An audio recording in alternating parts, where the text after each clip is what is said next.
Khangabok ke lau pari yangkai Henbada Anganphou Mai Pakna Uba NGAMDUNA CHINJAKTA MEEPAN TANGDABA LAMDAM AMAGI MANGLAN MANGPHAONARAKLE HAINA LOUMEE AMANA PHONGDORAKLI Thoubal district ke Manung Chana Arong Turel ge Makha Thangbada leiba Khangabok ke Soi Lokol da Mai Pakna Anganphou Uba Ngamkhre Khangabok Part 3 da ke NGAMDUNA Kauba LOUMEE AMANA hai Manipur da thokliba irang asina maram oiraga CHINJAK ki awaba kaya mayoknarapai yai khanbadage Anganphou Ubagi thorang ase LOUMEE singna paikhalakpane mahaki oinati Anganphou urakpa ase chahi ahumrom farakle CHINJAKTA mipal tangtanaba honase haibagi paujal thengnarubadage haunaruba tawdana laupari yangkai henbada Mai Pakna Anganphou Uba ngamlakpane amaromda arong turel da lairiba dam amakhak asege fibam ase ka hena falaktabadage LOUMEE singna upak sizinaraga ising longnaba honare Hiram asida lenga ki mari leinaba authority na akan mideng changhaningi haina so jananda makha tana phongdokhe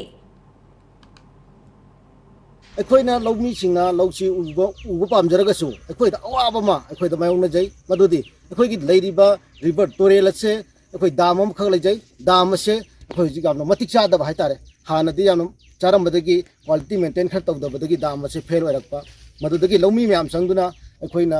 थिंगजरगा Kasana थिंगजरगा अखोइ लौमी ma'am सि पुन्नुना खर तौजै अदुबु लौमी खगदा तौबसिना अखोइदा माइ पाकपा खतंग वाजबा हाइतारे हाइदि fun drive अमदी असिगी मतंगदा म्यामसु इसिंग सिमा तौ करम लाकदम खंगमदब ma'am अदो खंगौदना इसिंग असे अखोइगी दामदगी अखोइगी थाबिरक्तुना इसिंग असे हनक्ति माइ पाकना लौसि उजखरे अदुबु मतुंग तारकपदा अखोइगी लैरिबा लौमी म्यामसु पाकसन उनबैदमक्तदा अखोइ department की side तगी अमसुंग लैबिरिबा लेंगा की साइड तगी लैबिरिबा खुगंग खुदिमक्ता डबल क्रॉप से उननबैदमक अखोइगी मतुंग ताबदा मरि लेनबसिंगना अखोइगी मियेंग चंगबिबा पामदे Mafam aduda lairamba laishram deban kauba LOUMEE amana hai Khangabokta double cropping Mai Pakna chatharakpa asina Manipur gi oinadi Khangabokna model ama orakle Kharif lawroke matamda ningthina lau uba ngamkhidaba adu Anganphou Mai Pakna urakpa asida khara makhaide fukatpa ngamlakane asiguma phibam asida Thoubal multipurpose project Mapitel dam ningthina mathau tawhanba ngamdaba asi laibakthibane dam ase mathau ningthina tawrabade Khangabok lau pari lising amaromda Mai Pakna double cropping tawduna lupa crore mari dagi taruk fawgi chathok puthokpa ngamkane Hiram asida Manipur lenga ke mari leinaba department na akanba mineng changtuna ataba mamalda thau phanghanba ising chingnaba pampiba electric cable phanghanba har amade faudi matam chana LOUMEE singda phanghanaba honabiu haina mahangna makha takhe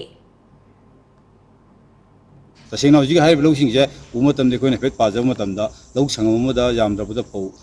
से सांगसता जंखै मंगा दगिन हुफु मंगा पौथोय असे normal मतमदि निफु अदु चांग थोक्सबनि अदु हजिक मसे 20 मुक चांग दि हेंगले असिना अखोइना लौसि उब मतमदा लुपा लिसिंग तारागा मरि मंगा दगिन कुन भव संगजरगसु तसेंगना लुपा लिसिंग निफुगी मेयादे दum लेमबगा मसे असुगी मदिक इकोनॉमी होबा अदुगा तलाइबदुना सरकार सब्सिडाइज तौरगा हार पिबिराबा अदगी मागी फौगी वेराइटी से मतम चान पिबिराबा अदुगा इसिंग पिबिराबा इलेक्ट्रिसिटी फंगनबिराबा तका थाव फंगनबिराबा अदु ओरबा तारगदी लौमी सिंगसे सही खरगी मतुंगदा याम थुना नुंगायबा लौमी मोयबा ngमने habsa ai thamjege aduna manipur sarkar gi maikadigi amuktung department gi meeting umdhabiraga Khangabok gi maikad lakbiraga ai double cropping to singse jingsingbidam haiduna ai saitigi amadi koi Khangabok praja gi saitigi amadi Khangabok ki leriba hana laugi obidum to wazaraba laumi gi sinausing amam mayang gi taptegi